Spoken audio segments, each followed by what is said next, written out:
Barrister Suman actually বাংলাদেশে গিয়ে কি বললেন আপনারা সবাইকে এই ভিডিওটা দেখাচ্ছি। উনি বাংলাদেশে আছেন এখন, তো উনি ওনার গাড়িতে যাওয়ার সময় একটা ভিডিও করে পাঠালেন। তো চলো দেখা যাক উনি কি বলছেন।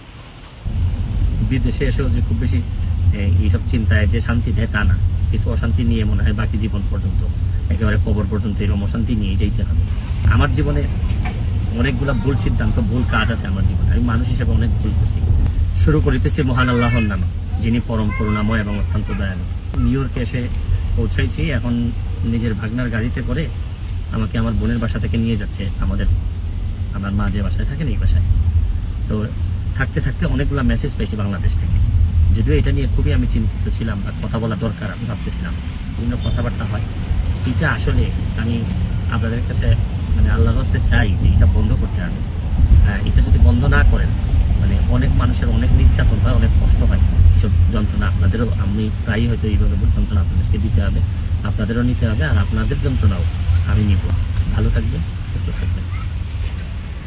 ভিউয়ার্স, তোমাদের ব্যারিস্টার সুমনের কথাগুলো শুনে কেমন লাগলো? যদি তোমাদের ভালো লাগে থাকে, আমার ভিডিওটা একটা ভালো লাগে তাহলে একটা লাইক দিতে অবশ্যই ভুলবেন না। যদি আমার চ্যানেলে নতুন আসছো তাহলে আমার চ্যানেলটাকে সাবস্ক্রাইব করে দিতে ভুলবেন না। আমার পাশে থাকো, সাথে থাকো এরকম ভিডিও পাওয়ার জন্য।